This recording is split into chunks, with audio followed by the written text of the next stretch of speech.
pertumbuhan pendapatan sebesar 50% dan pertumbuhan laba bersih sebesar 245%.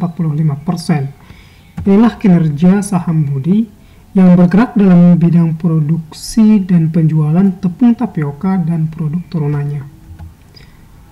Grafik ini merupakan informasi yang diolah menggunakan data dari laporan keuangan kuartal 2 2021 seperti yang terlihat di sini.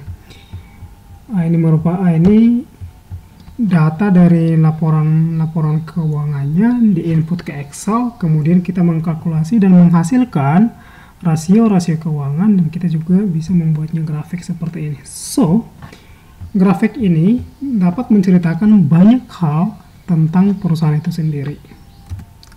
Selain analisa kuartalan, nanti juga akan dibahas mengenai analisa historis untuk kinerja tahunannya, kemudian profitabilitasnya dan juga valuasi atau harga wajarnya.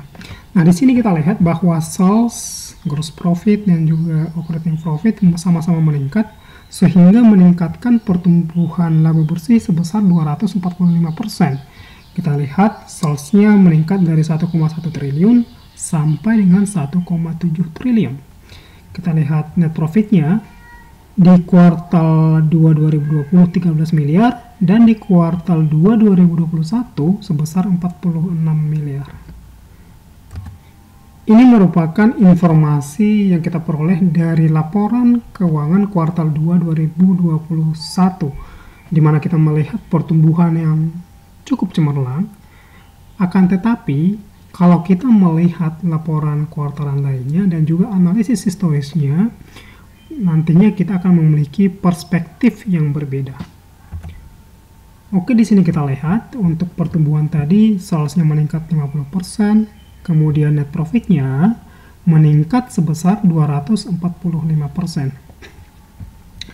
Akan tetapi, kalau kita melihat kinerja di 2021, ternyata untuk salesnya di sini tidak sebaik kinerja kuartal 1 2021, 92%. Artinya bahwa pencapaian kuartal 2 2021 tidak sebaik pencapaian kuartal 1 2021.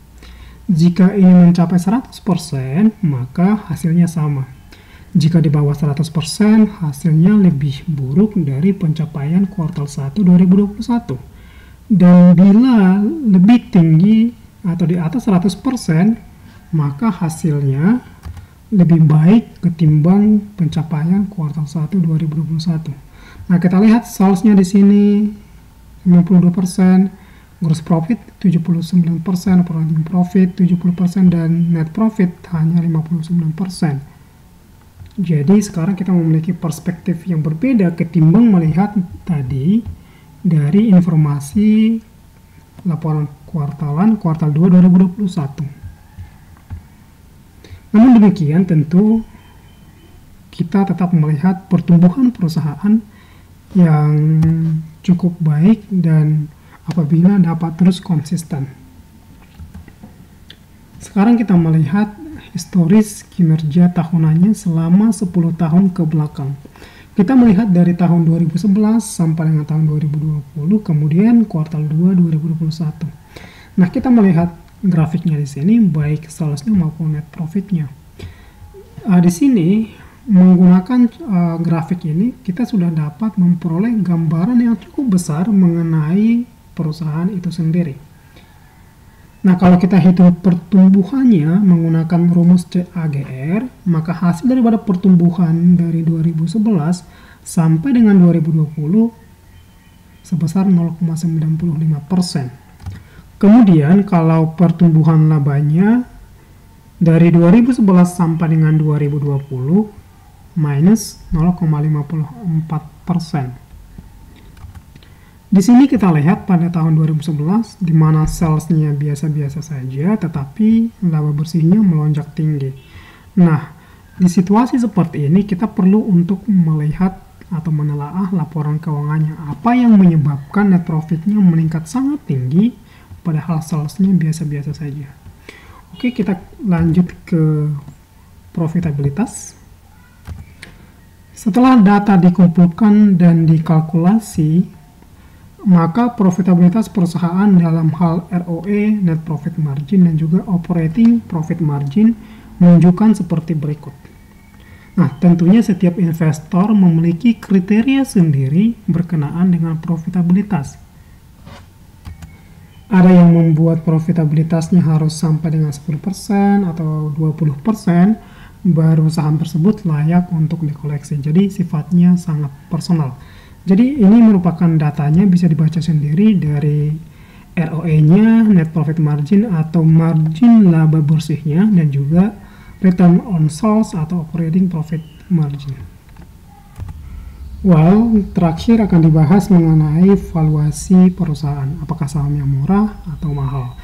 Nah, metode yang dapat kita gunakan untuk menghitung valuasi ada beberapa metode, dan setiap metode memiliki indikator-indikatornya masing-masing.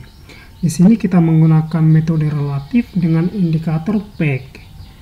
PEG ratio, atau kalau kita menggunakan rasio PEG, kita tidak hanya akan memperoleh informasi tentang price to earning ratio, tetapi juga kita akan memperoleh informasi berkenaan dengan pertumbuhan earnings per share atau laba per lembar sahamnya beberapa tahun ke belakang. Interpretasi PEG pada umumnya adalah jika hasilnya 1 atau di bawah 1, maka sahamnya undervalued atau murah. Kalau hasilnya di atas 1, maka overvalued atau mahal sehingga dijual. Tetapi interpretasi ini sifatnya umum dan masih banyak lagi kriteria-kriteria, variabel-variabel lain yang mesti kita perhatikan, yang mesti kita kalkulasi, dianalisis sebelum mengambil keputusan. Nah, di sini PEG untuk 2020 0,77 kali murah. Dan kalau kita memproyeksikan 2021 menggunakan kinerja semester 1, maka akan lebih murah lagi karena hasilnya 0,4 kali. Jadi dengan PEG seperti ini dan juga PBV-nya di bawah 1, meskipun profitabilitasnya cukup rendah kita lihat di sini, akan tetapi dapat kita katakan bahwa harga saham perusahaan ini adalah murah. Jika pertumbuhan tadi dapat terus berlanjut untuk periode kedepannya. Dan satu hal lagi, perusahaan ini adalah perusahaan yang bergerak di sektor consumer goods, yang merupakan sektor tahan banting dari persepsi investor pada umumnya.